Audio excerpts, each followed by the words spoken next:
اعوذ باللہ من الشیطان الرجیم، بسم اللہ الرحمن الرحیم۔ اب آگے سے خطاب ہے، یا ایھا الذین آمنوا۔ ایک نئی امت آ گئی، چارٹر اس کا آ گیا۔ کیوں بنایا گیا تمہیں؟ لتکونوا شہداء علی الناس ویکون الرسول علیکم شہیدا۔ تم اب لنک ہو ہمیشہ ہمیشہ کے لیے محمد اور پوری نوع انسانی کے درمیان۔ اسی لیے وہ حدیث بھی تو ہے جو علماء حق ہوتے ہیں ان کے بارے میں فرمایا، علماء امتی کا انبیاء بنی اسرائیل۔ میری امت کے علماء کا مقام وہی ہے جو بنی اسرائیل کے علماء کا۔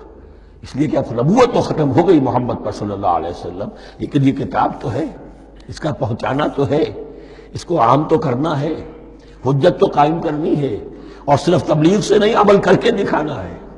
وہ نظام قائم کر کے دکھانا ہے جو محمد عربی نے قائم کیا صلی اللہ علیہ وسلم، تب حجت قائم ہوگی۔ اس کے لیے تمہیں قربانیاں دینی ہوں گی، مشکلیں جھیلنی ہوں گی، جان و مال کا نقصان برداشت کرنا ہوگا، آرام سے گھر بیٹھے ٹھنڈے پیٹوں کفر جگہ نہیں چھوڑ دے گا اور حق نہیں آ جائے گا۔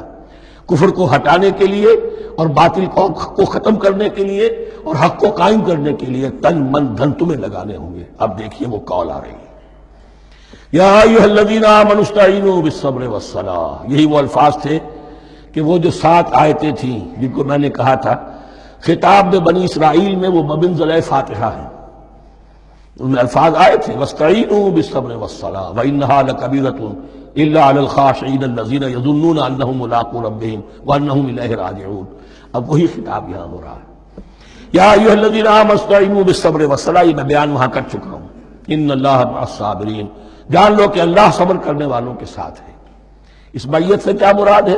ایک بات تو متفق علیہ ہے، اللہ کی مدد، اللہ کی تائید، اللہ کی نصرت ان کے شامل حال ہے۔ باقی یہ کہ اللہ تعالیٰ جہاں کہیں بھی ہم ہیں ہمارے ساتھ ہے، کس طرح ہے یہ ہم نہیں جانتے، لیکن یہ فرمایا اس نے کہ میں تو تمہاری دوے جان سے بھی زیادہ قریب ہوں۔ وَلَا تَقُولُوا لِمَن يُقْتَلُ فِي سَبِيلِ اللَّهِ أَمْوَاتٌ۔ اب پہلے ہی قدم پر قتل کی بات آ گئی۔ شرط اول قدم یہ است کہ مجنون باشی، پہلا قدم یہ ہے جانے دینے کے لیے تیار ہو جاؤ۔ وَلَا تَقُولُوا لِمَن يُقْتَلُ فِي سَبِيلِ اللَّهِ أَمْوَاتٌ۔ مت کہو ان کو کہ جو اللہ کی راہ میں قتل ہو جائیں مردہ، وہ مردہ نہیں ہے، بل احیاء، وہ زندہ ہے۔ وَلَٰكِن لَا تَشْعُرُونَ، لیکن تمہیں اس کا شعور نہیں ہے۔ شہداء جو اللہ کی راہ میں قتل ہو جائیں ان کے لیے یوم آخر تک کا انتظار نہیں ہے، ان کی براہ راست جنت میں داخلہ ملتا ہے۔ قیل ادخل الجنہ قال یا لیت قومی یعلمون بما غفر لی ربی وجعلنی من المکرمین۔ وہاں تاخیر نہیں ہے، لہذا وہ تو زندہ ہیں۔ یہی مضمون پھر آئے گا سورہ آل عمران میں اور زیادہ نکھر کر، وَلَنَبْلُوَنَّكُمْ بِشَيْءٍ مِّنَ الْخَوْفِ وَالْجُوعِ۔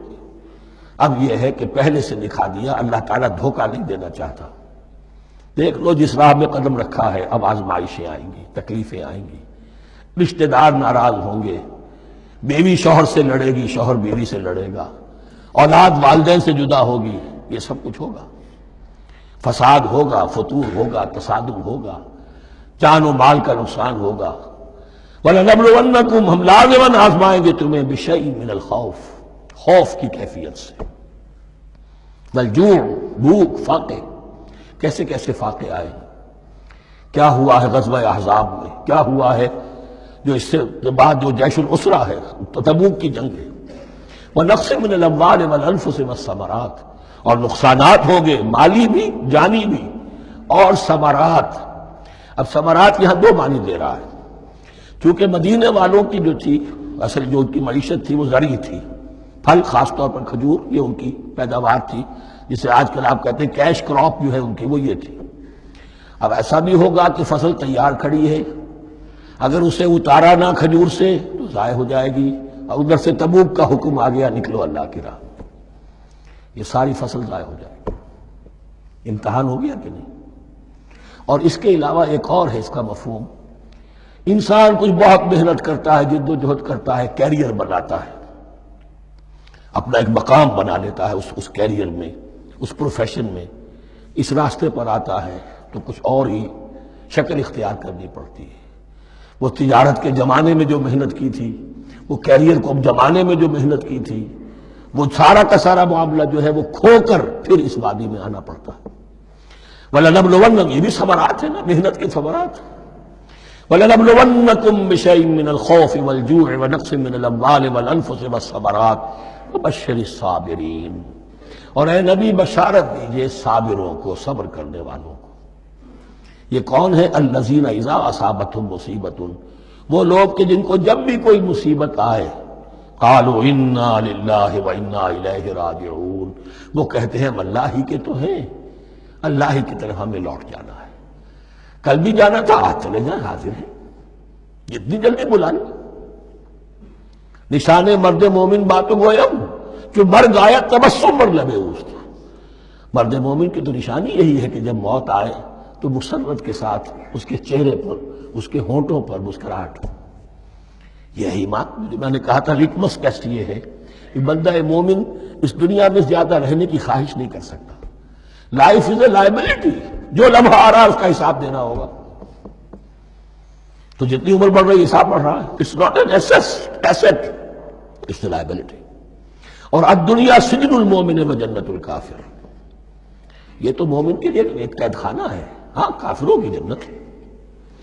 وَبَشِّرِ الصَّابِرِينَ الَّذِينَ إِذَا أَصَابَتْهُمْ مُصِيبَةٌ قَالُوا إِنَّا لِلَّهِ وَإِنَّا إِلَيْهِ رَاجِعُونَ أُولَٰئِكَ عَلَيْهِمْ صَلَوَاتٌ مِّن رَّبِّهِمْ وَرَحْمَةٌ. یہ ہیں وہ لوگ کہ جن پر ہر وقت اللہ کی عنایتوں کا نزول ہوتا رہتا ہے اور رحمت کی بارش ہوتی رہتی ہے. وَأُولَٰئِكَ هُمُ الْمُهْتَدُونَ، اور یہی لوگ ہیں ہدایت یافتہ جنہوں نے واقعتاً ہدایت کو اختیار کیا ہے. اور جو ایسے مرحلے پر ٹھٹک کر کھڑے رہ جائیں، پیچھے رہ جائیں، پیچھے بیٹھ جائیں، پیٹھ موڑ لیں، وہ گویا کہ ختم ہوا ان کا معاملہ. صدق اللہ العظیم.